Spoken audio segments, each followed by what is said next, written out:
आप सबको मुझे बताने में बहुत खुशी हो रही है। आज जिन हस्ती को हम लोग मिलने जा रहे हैं या जिन हस्तियों के बारे में हम बताएंगे और उनसे सुनेंगे, और वो एमडी स्पेशलिस्ट है, चेस्ट के स्पेशलिस्ट है, लेकिन उनके लाइफ में कुछ चीजें हुई, उसके बाद में उनको लगा कि एलोपैथी जहां पे रुक जाता है वहां पे और कुछ होना चाहिए। क्योंकि ये बहुत ही रेयर एग्जांपल मुझे दिखाई दिया कि जिन्होंने एलोपैथी का एमडी होने के बाद में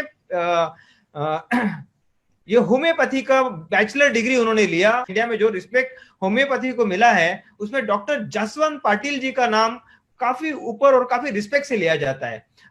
तो है Jaswant Patil sir, welcome, you are welcome here. नमस्कार सब लोगों को। आज हम एक बहुत इम्पोर्टेंट टॉपिक पे बात करने जा रहे हैं। कोरोना जिसने हमारे सबकी नींद उड़ाई है, होश उड़ाए हैं और हमको घर में लॉकडाउन करके मतलब एक प्रकार का प्रिजन में डाल के रखा है।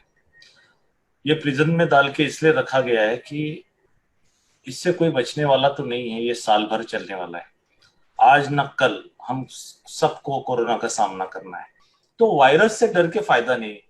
वायरस अपनी इम्यूनिटी टेस्ट करने के लिए आता है और वायरस को हमने इम्यूनिटी अगर हमारी बहुत बढ़िया बनाई रही तो हमको वायरस कोई बाल नहीं बांका कर सकता है। इसलिए वायरस के अटैक से जिसकी इम्यूनिटी कम है उसी को प्रॉब्लम होता है। इसलिए हमारी इम्यूनिटी पे सबसे ज्यादा ध्यान देंगे तो कोई किसी को कुछ नहीं होगा। पर्टिकुलरली डाउट है लोगों को, क्योंकि ऐसा हुआ है कि फॉरेन में काफी बड़ी बड़ी इंस्टीट्यूट्स ने कहा है कि होम्योपैथी साइंस नहीं है। बहुत अच्छा सवाल पूछा है।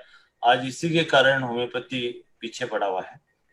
लेकिन आपको मैं कह देता हूँ कि मैं भी एक साइंस का स्टूडेंट था और super speciality from KEM hospital Mumbai, MBBS, grand medical college, इतने बड़े बड़े यहाँ से निकलने के बाद खुद का अपना नर्सिंग होम और आईसीयू और फर्स्ट टाइम खानदेश में सारी नई नई सुविधा ऐसे मल्टी स्पेशलिटी हॉस्पिटल शुरू किया था। तो हमारा विश्वास एलोपैथी के अलावा कोई भी साइंस में नहीं था, कोई भी साइंस में नहीं था और हम किसी को मानते भी नहीं थे। आयुर्वेदा बोलो, होम्योपैथी बोलो, बाकी अल्टरनेटिव साइंसेस बोलो, हम बोलते थे ठीक है तुमको टाइम पास करना है तो वो करो, बाद में हमारे पास आओ। लेकिन जब मेरी माँ बीमार पड़ी और वो लास्ट स्टेज पे थी, आईसीयू में, मेरा खुद के आईसीयू में थी and she was at the last stage, मतलब हम उनकी मरने की राह देख रहे थे। हर चीज हमने आईसीयू में करके खत्म हो गई थी और बाद में हम बहुत, हमारे हाथ में कुछ नहीं बचा था।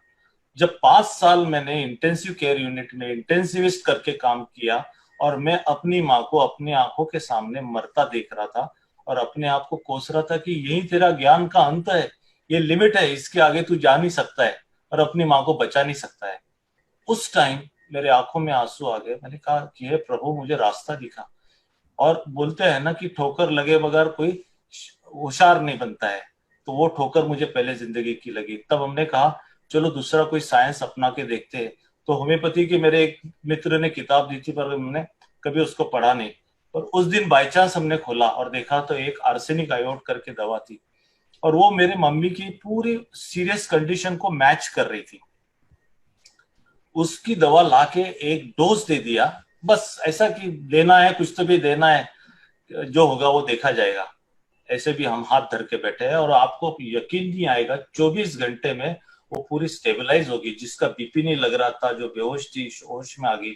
48 आवर्स में वो बैठ गई और सारी गैजेट्स निकल गए, वेंटिलेटर ये वो सब निकल गया। और 72 आवर्स में उसने कहा कि मुझे खाना दो, खाना खाना है।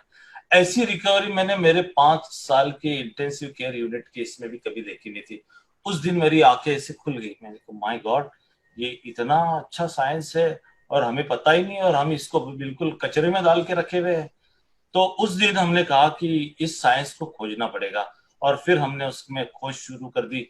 और धीरे धीरे धीरे धीरे हमने ये देखा कि हम होम्योपैथी के एक डॉक्टर को हमारे क्लिनिक में एम्प्लॉय कर लिया कि भाई कैसा रहता है, तुम लोग कैसे करते हैं, चलो हम दोनों मिलजुल के अपन करेंगे। एलोपैथी भी देते थे, होम्योपैथी भी देते थे और इतने बेस्ट रिजल्ट आए कि हमारा इंडोर खाली होने लग गया। अब बोलो इंडोर कैसे खाली होने लग गया? तो जो इंडोर में पेशेंट आते भर्ती होते वो हमारे ओपीडी के पेशेंट होते हैं। तो मैंने अस्थमा के पेशेंट को पूछा, अरे तो हर साल 3 बार एडमिट होता था, ये साल एडमिट नहीं हुआ? बोले वो जो आप मीठी मीठी दवा खाते हैं, खिलाते हैं ना, उसके बाद में मुझे ऐसी ताकत आ जाती है तो मैं साल भर एडमिट ही नहीं होता। तो ऐसा करके आखिर में हमारा इंडोर हमको बंद करना पड़ा, क्योंकि एक दो पेशेंट पहले तो पूरा भरा पड़ा रहता था, और एक दो पेशेंट के लिए चालू रखना भी गैर जिम्मेदार हो गया। तो इसके बाद में फिर हमने सोचा कि अभी क्या करें, तो इसलिए हमने फिर होम्योपैथी के कॉलेज में एडमिशन ली, क्योंकि बहुत सारे लोग बोले आपके पास डिग्री होनी चाहिए होम्योपैथी की। तो 4.5 साल का 17 साल के प्रैक्टिस प्रैक्टिस के के बाद बाद में 4.5 साल का पूरा वापस से कोर्स किया बीएचएमएस का, बीएचएमएस की डिग्री मिलाई और फिर बीएचएमएस करके होम्योपैथी में पूरी विद्या हासिल की। और ये साइंस जो है ये एविडेंस बेस्ड साइंस है। I respect allopathy because allopathy का नॉलेज बहुत ही बढ़िया है, डायग्नोसिस, ट्रीटमेंट, सटीकता बहुत अच्छी है, क्लिनिकल एक्यूमेन, लेकिन उसके मेडिसिन में बहुत सारे साइड इफेक्ट्स होते हैं। कई बार बहुत अच्छी चीज है, सर्जरी बहुत अच्छी चीज है जब आपको सही में वही बचा सकते, बहुत सारी ऐसी चीजें कि जिसको एलोपैथी के सिवाय पर्याय नहीं। लेकिन इससे भी ज्यादा चीजें ऐसी है कि जहां हमारा रुक जाता है वहां होम्योपैथी बहुत काम करती है। और मैंने देखा है कई बार अगर स्टार्ट में हम होम्योपैथी करें तो इतने बड़ी नौबत में और गड्ढे में हम जाके पहुंचते नहीं है। होम्योपैथी में स्वभाव कैसा है, बीमारी कौन सी है और सिम्टम्स मतलब लक्षण क्या है, ये तीनों को मैच करने वाली 50 दवा में से एक दवा लागू पड़ती है। तो 50 में से एक लागू पड़ती है, उसका परीक्षण साइंस की फ्रेम में कभी भी संभव नहीं है, इसलिए इसको साइंस के लोग मानने को तैयार नहीं, ये बड़ी मुश्किल है। पर्टिकुलर अर्सेनिक एल्बम के बारे में, ये कोविड के लिए किस तरह से काम करेंगे, आप कैसा बताना चाहेंगे इसको? देखिए आर्सेनिक एल्बम ये एक बेहतरीन एलोपैथिक में की दवा है। अपना एक्सपीरियंस बताते हैं, इसमें दम है। हाँ। क्योंकि मैं एज एन एलोपैथ बताता हूँ कि मैं भी होम्योपैथी की कोई मेरा पेशेंट लेता था तो उसके ऊपर गुस्सा करता था, बकवास करते हो तुम, कुछ भी करते हो, चिल्लाता था मैं। Actually I was very much against homeopathy हाँ, ये कि मैंने सुना। तुम्हारा साइंस प्रूव नहीं है, उसमें कुछ नहीं है, ये नहीं है, वो नहीं है, वो नहीं है। पर जब मैंने अपने पे अनुभव आते हुए देखा और ठोकर लगी और मेरी मम्मी बच गई, उस दिन से मैंने सोचा कि नहीं है। और ये मैंने आज आज तक 1 लाख पेशेंट के ऊपर आजमाया है और मैंने देखा है कि होम्योपैथी कारगर है। सिर्फ वक्त है कि जिस दिन दुनिया में इसको साइंस के फ्रेम में जब ये प्रूव होगा तो सबकी आंखें खुल जाएगी। हट जाती है माइंड तो से। Mind is a main important thing, और माइंड को कंट्रोल में लाने वाला सबसे बेस्ट साइंस आज की तारीख में होम्योपैथी है। ओह, क्योंकि दैट्स माइंड के हिसाब से ही होम्योपैथी की दवा, स्वभाव, मन, लक्षण और उसके तकलीफ, बीमारी, इसको मैच करके देने वाली दवा एकमात्र एक होम्योपैथी। होम्योपैथी। ये हर चीज पे काम करता है। ओह, मतलब आप जो मेरे पास बहुत सारे लोग आए कि जो ओपीडी में बैठ के गाना गाते थे, लोगों के हाथ पैर खींचते थे, तो बोलते ये पागलों के डॉक्टर की ओपीडी है या कौन सी। तो हर तरह के पेशेंट हमारे पास आते थे और जब वो ठीक हो जाते थे तो बोलते अरे ये देखो कितना ठीक हो गया। तो होम्योपैथी में उस हर बीमारी का इलाज है। और होम्योपैथी में सबसे अच्छा क्या है, सारे इंसान का एक ही डॉक्टर है, आंख का अलग, नाक का अलग, कान का अलग, पेट का अलग, ऐसा नहीं है। Because as a whole man is considered disease, मतलब बीमारी हर इंसान में है। वो बीमारी को इलाज नहीं होता है, वो बीमारी में कौन सा इंसान है। गुस्सा करने वाला इंसान है, दवा अलग है। प्यार करने वाला इंसान है, उसकी दवा अलग है।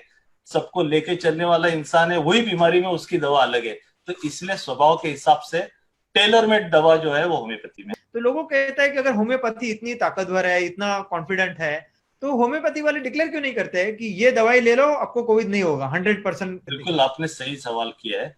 इसीलिए ये डाउट क्लियर करने के लिए, अभी कोरोना नया वायरस था, हमें क्या पता कि सही में ये काम करता है या नहीं। पिछले एक्सपीरियंस के हिसाब से बहुत सारे वायरस में काम किया। तो ये प्रमाण, ये प्रश्न चिन्ह, बिकॉज साइंस के हिसाब से प्रूव हुआ नहीं और एविडेंस के हिसाब से भी प्रूव हुआ नहीं, तो हम कैसे यकीनन बता सकते कि ये आपको ठीक कर सकता है।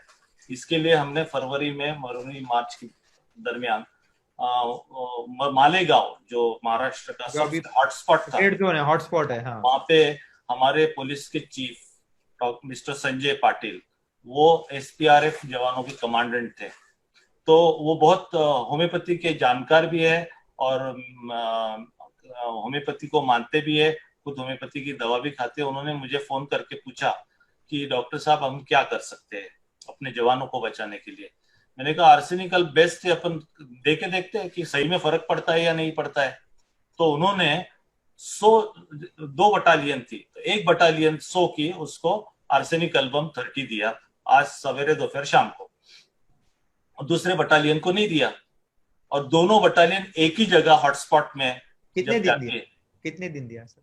वो एक 15 दिन दिया, 15 और मतलब एक रोज हफ्ता और, एवरी डे दिया? नहीं नहीं, सिर्फ 3 ही बार दिया। हाँ ओके, तो तीन वो दिन देने एक के दिन। बाद में जब उनकी ड्यूटी खत्म हो गई तो सबको चेक करते कि भाई किसको कोविड हुआ, कि अभी तो बहुत कम टेस्ट कर रहे, तो शुरू की बात थी तो सबका टेस्ट करते थे। तो जिन लोगों को आर्सेनिक दिया गया उसमें से सिर्फ एक इंसान को पॉजिटिव रिपोर्ट आया, और जिनको नहीं दिया गया उसमें से 28 लोगों को पॉजिटिव रिपोर्ट आया। तो ये हमारे लिए बहुत अच्छा ऑब्जर्वेशन था, ये ऑब्जर्वेशनल स्टडी थी हमारी। तो मैंने कहा पाटिल साहब ये तो बहुत ही अच्छी बात है, पर मुझे डाउट आता है कि ये एक भी जो पॉजिटिव आया, आप उसको पूछो सही में उसने लिया था क्या नहीं। तो उसको पूछा तो बोले सर सॉरी, मैं बहुत डरता हूँ ये दवाई से, क्या होगा, क्या उसका उल्टा हो गया, इसलिए मैंने खाया नहीं था। और उसको कोरोना, और उसको लक्षण भी आए, बुखार भी आया, सब कुछ आया। उसको हमने दवा बता के वो 4 दिन में वो भी उसके सिम्टम से ठीक हो गया। ओके। तो इससे पता चला कि अरे ये काम करता है।